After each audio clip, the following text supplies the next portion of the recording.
यदि आप लॉ पढ़ना चाहते हैं तो कहीं और क्यों जाना। हमारे ऐप को डाउनलोड करें और लॉ पढ़ें। नमस्ते सदा वत्सले मातृभूमि। चाइना बॉर्डर पर जिस प्रकार से डिस्प्यूट चल रहा है और चाइना की इकोनॉमी को हम लगातार ख़त्म करने की प्रयास कर रहे हैं, भारत से उनकी ट्रेड ख़त्म कर रहे हैं। मैंने पहले भी कहा है कि मोदी के फंदे में जिस प्रकार से चाइना फंसा हुआ है वो काबिल तारीफ़ है। और चाइना 1949 में जब उन्होंने चीन पर कब्जा किया था कम्युनिस्टों ने, उसके बाद वो पहली बार संसार में किसी भी कंट्री से फंसा है। हालांकि वो 1967 में भी हमसे एक युद्ध हार चुका है, 1975 के तरफ भी एक युद्ध हार चुका है, डोकलाम में भी उसको मुक्की खानी पड़ी, अभी वो मुक्की खा रहा है। लेकिन 1962 में उसको जो सफलताएं मिली, उन्होंने जो 43,000 किलोमीटर की ज़मीन हमारी कब्जा की थी, उससे उनके हौसले सदैव बुलंद रहते हैं। फिर भी मैं ये जो सारा कुछ चल रहा है नैरेटिव, इसमें मैं लगातार कहता आया हूं कि इस समय हम विन विन पोजीशन पर हैं। चाहे चीन वापस जाता है तो भी हम जीत रहे हैं, चीन यहीं पर बैठा रहता है तो भी हम जीत रहे हैं, और चीन अगर हमारी तरफ बढ़ता है तो भी हम जीत रहे हैं। और अभी की जो न्यूज़ें आ रही हैं इस समय, उनके अनुसार तो चीन बैकफुट पर जा रहा है और हम लगातार आगे बढ़ रहे हैं। हमने अक्साई चीन के कुछ क्षेत्रों में भी कुछ 6 हिल स्टेशंस पर कब्जा कर लिया है, जिसमें ब्लैक टॉप भी शामिल है। और चीन उससे बौखलाया हुआ है, उनकी सेनाएं जो आगे बढ़ रही थी वो पीछे जा चुकी हैं और बहुत कुछ ब्ला ब्ला चल रहा है। मैंने आपको बताया था कि ये जो ट्रांजिशन पोर्शन रहता है, चीन जून में हमारे टेरिटरी में नहीं घुसा है। चीन को जितना घुसना था 1962 के बाद, वो जून से पहले 2014 से पहले ही घुस चुका था। और हमारा जो वो 60 में जो उन्होंने टेरिटरी क्लेम की थी कि वो चीन की टेरिटरी है, उसके नक्शे पर अगर जाएंगे, यूएस ने भी उसके बारे में कहा है, अगर उसके नक्शे पर हम जाएंगे तो उस नक्शे के अनुसार चीन आज भी 1000 स्क्वायर किलोमीटर क्षेत्र में हमारे बैठा हुआ है, उनके क्लेम के अनुसार। मैं ये नहीं कह रहा हूं कि वो क्लेम सही था, क्योंकि उस क्लेम के अनुसार जो जो अक्साई चीन का क्षेत्र है, जो सक्सगाम वैली का क्षेत्र है, अक्साई चीन का क्षेत्र भी उन्होंने तब भी क्लेम किया था, लेकिन जो उन्होंने क्लेम किया था उससे भी 1000 स्क्वायर किलोमीटर वो आज नरेंद्र मोदी के बैठने के बाद जो गलवान में पिछले कुछ दिनों में हुआ, वो कभी 5 किलोमीटर पीछे गए, तो कभी 3 किलोमीटर पीछे गए, तो कभी 2 किलोमीटर पीछे गए। ये सब कुछ होने के बाद आज वो 1000 स्क्वायर किलोमीटर क्षेत्र 1962 की बाउंड्री जो लाइन ऑफ कंट्रोल था, उस लाइन ऑफ एक्चुअल कंट्रोल से भी 1000 स्क्वायर किलोमीटर अंदर है। तो हमने कहा था कि मोदी जी इस बात पर अड़े हुए हैं कि मेरे पास जो भी डॉक्यूमेंट है वो 1960 में जो आपने क्लेम किया था और भारत के साथ जो कम्युनिकेशन किया था, वो 1960 के कम्युनिकेशन हमारे पास हैं, जिसमें आपने क्लेम किया था अपने मुंह से। इसको हम कन्फेशन कह सकते हैं कि आपने स्वयं कन्फेशन किया था,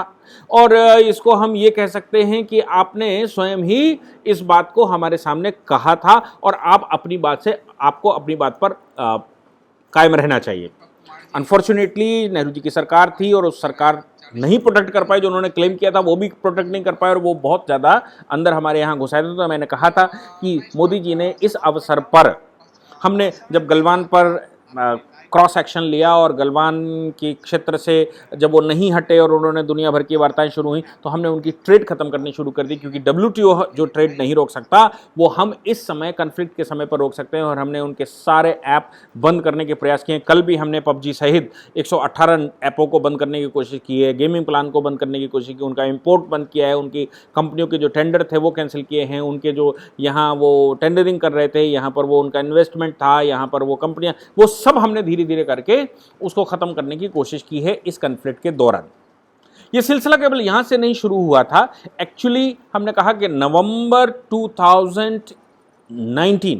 में हमने आसियान के साथ, जिस समय आसियान देशों के साथ या सार्क देशों के साथ हमारे जो फ्री ट्रेड एग्रीमेंट्स थे, उन एग्रीमेंट से हम पीछे आए थे, और उन एग्रीमेंट से पीछे सार्क देशों के साथ जो हमारे एग्रीमेंट थे वो उनसे जब हम पीछे आए, तो उनसे पीछे आने के बाद जो उनके फ्री ट्रेड एग्रीमेंट और दूसरे कंट्रियों के थे, 6 कंट्री और थे, उन कंट्रियों से भी हम पीछे आकर हमने सबके साथ कैंसिल किया। और इसके साथ साथ भारत सरकार ने घोषणा की कि कोई भी इंपोर्ट संसार के किसी भी कंट्री से हो रहा हो तो ये कंपल्सन है कि उसको ये लिखना पड़ेगा कि उसकी मैन्युफैक्चरिंग कहाँ की है। अगर उसकी मैन्युफैक्चरिंग चाइना की है तो भारत उसको इंपोर्ट नहीं करने देगा, चाहे किसी भी प्रकार का भी एग्रीमेंट हो। कुल मिलाकर हमें जो हमारे यहाँ जो local product, make in India, made in India, vocal local, जो भी हम करने का प्रयास कर रहे थे, उसका कॉम्पिटिटिव वार इतना था कि चीन का जो प्रोडक्ट था, जो बनकर आ रहा था, वो भारत में बने हुए प्रोडक्ट उससे कॉम्पीट नहीं कर पा रहा था प्राइस रेट पे। तो जो प्राइस वार उनके साथ हमारा चल रहा था, उस प्राइस वार में वो सदैव प्रिवेल कर रहे थे, क्योंकि वो उस पर सब्सिडी दे रहे थे। हमने सारा कुछ बंद करने की कोशिश करी। अभी जो जापान ने घोषणा की वो काबिल तारीफ है। जापान ने कल अपने यहाँ एक बैठक की और बैठक करने के बाद उन्होंने कहा कि 221 बिलियन डॉलर्स की वो अपनी कंपनियों को मदद करेंगे, सब्सिडी जापान देगा अगर वो कंपनियां चाइना में मैन्युफैक्चरिंग कर रही हैं और चाइना से वो अपना सारा का सारा सामान उठाकर, अपना मैन्युफैक्चरिंग हब उठाकर हिंदुस्तान में लगाते हैं। हालांकि उन्होंने केवल हिंदुस्तान का नाम नहीं लिया, केवल हिंदुस्तान की बात नहीं कही, उन्होंने आसियान देशों की बात की और उन्होंने कहा कि आसियान देशों में अगर आप इन्वेस्टमेंट करते हैं, जिसमें भारत और बांग्लादेश भी शामिल है, अगर उन कंट्रियों में आप अपना इन्वेस्टमेंट करते हैं और अपनी मैन्युफैक्चरिंग यूनिट वहां से उठाकर, चीन से उठाकर आसियान में लेकर जाते हैं, तो 221 बिलियन डॉलर्स की मदद जापान सरकार अपने फंड से करेगी, अपने सरकारी फंड से करेगी और सरकारी फंड से मदद करके उनको सब्सिडी देकर उनकी जो नुकसान होगा वहां से जब कंपनी उठाएगी तो उस नुकसान की भरपाई करेगी। जिसमें उन्होंने कहा कि हम चाहते हैं कि मेन रूप से आप इंडिया में शिफ्ट हों। मोदी जी का हम सब जानते हैं कि शिंजो आबे के साथ जिस प्रकार के संबंध हैं और जापान का भारत पर जिस प्रकार से फेत है और भारत और नेपाल की जापान की जिस प्रकार से मित्रता इस समय चल रही है, या हमारी मित्रता साउथ कोरिया से चल रही है, या हमारी मित्रता किसी न किसी प्रकार से ताइवान से चल रही है और बड़े भारी स्तर पर चल रही है ऑस्ट्रेलिया सहित इन कंट्रियों से। इन कंट्रियों के जो इन्वेस्टर्स हैं, जिन्होंने मैन्युफैक्चरिंग यूनिट चीन में लगा रखी है, उनको उन्होंने सब्सिडी देकर भारत में लाने का, भारत में खड़ा करने का प्रयास किया है कि भारत में आप लगाइए तो हम आपको सब्सिडी दें। अब भारत में वो कंपनियां उठाकर लगाएंगी तो जापान सरकार क्यों दे? जापान सरकार को क्या पड़ी है? भाई चीन में मैन्युफैक्चरिंग हो रही है, वो उनके मैन्युफैक्चरर वो प्रॉफिट ले रहे हैं और प्रॉफिट जापान शेयर कर रहा है, लेकिन जापान चाहता है कि वो भी भारत का इस समय जिस प्रकार से भी साथ दे सकता है, सेम लाइक जैसे यूएस जिस प्रकार से भी साथ दे सकता है, वो खुलकर हमारा साथ दे रहा है। इजराइल जैसा भी साथ दे सकता है वो हमारा खुलकर साथ दे रहा है। यूएई जैसा साथ दे सकता है, या फिर सऊदी अरेबिया जिस प्रकार हमारा साथ दे सकता है, जो उनके पास वेपन्स हैं वो सारे वेपन्स के साथ हमारा सहयोग कर रहे हैं। जापान ने भी उस श्रेणी में अपना सहयोग हमको ऑफर किया है और अपनी कंपनियों को बैठक करके कहा है कि आप उठाएं वहां से और लेकर जाएं। उसके पीछे उन्होंने एक कारण और बताया है कि जैसे ही ये जो पेंडेमिक है,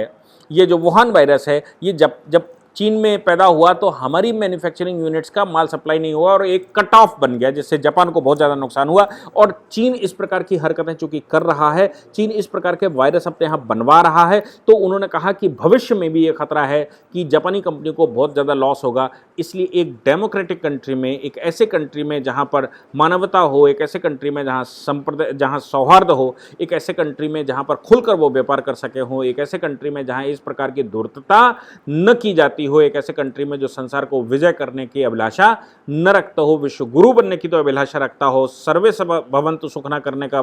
तो रखता हो कि संसार का भला हो और सब कोई बढ़े, लेकिन वो कुदृष्टि किसी दूसरे कंट्री पर नहीं रखता है। ऐसी सिचुएशन में जापान का भारत को इस प्रकार से सपोर्ट करना और इन परिस्थितियों में सपोर्ट करना, भारत की मेक इन इंडिया और मेड इन इंडिया कार्यक्रम को इस प्रकार सपोर्ट करना और चीन से स्पेशली कंपनियों को उठाकर भारत में लगाना, मुझे लगता है कि जिसके पास जो वेपन है इस समय भारत के साथ वो सब खुलकर खड़े हुए हैं और भारत की मदद करने का प्रयास कर रहे हैं। मैं समझ सकता हूँ, आप भी समझ सकते हैं कि इस समय संसार भारत को किस दृष्टि से देख रहा है। वो अगर विश्व गुरु हम पूर्ण रूप से नहीं बन पाए हैं तो भी वो विश्व गुरु की पदवी हमारे लिए ऑफर कर रहा है और विश्व गुरु की पदवी के लिए हमको ऑफर करते हुए हमको वहाँ बिठाना चाहता है। मैं जापान का एक बार फिर से धन्यवाद अदा करता हूं और जापान को एक बार फिर से शुक्रिया कहता हूं कि जापान ने इस प्रकार का कदम उठाया। मुझे लगता है साउथ कोरिया और ताइवान को भी इस प्रकार के कदम उठाने चाहिए। जो जिन कंट्रियों के इन्वेस्टमेंट हैं वो चाहें तो भारत में अपने बेस बना सकते हैं, वो चाहें तो भारत में इन्वेस्टमेंट ला सकते हैं। इससे भारत की इकोनॉमी स्ट्रांग होगी, उन कंट्रियों को खुलकर आज़ादी होगी और चीन सप्रेस होगा जो विश्व में सबके लिए खतरा बना हुआ है, जबकि भारत के लिए कभी खतरा नहीं रहा। मुझे लगता है इस सिचुएशन में हम सभी को ये सोचना चाहिए या हम सभी को ईश्वर से प्रार्थना करनी चाहिए कि नरेंद्र मोदी जैसे मुख्यमंत्री, जैसे प्रधानमंत्री हमारे देश में लगातार आते रहें, जो कि देश को इस परम वैभव की तरफ ले जाते रहें। Thank you. इस पूरी ऑर्गेनाइजेशन को चलाने के लिए आप नीचे डिस्क्रिप्शन से हमारे ऐप को डाउनलोड कर सकते हैं, जिससे कि लॉ स्टूडेंट्स को, लॉयर्स को और आम आदमी जो लॉ जानना चाहता है वो पेड क्लासेस का लाभ ले सकता है।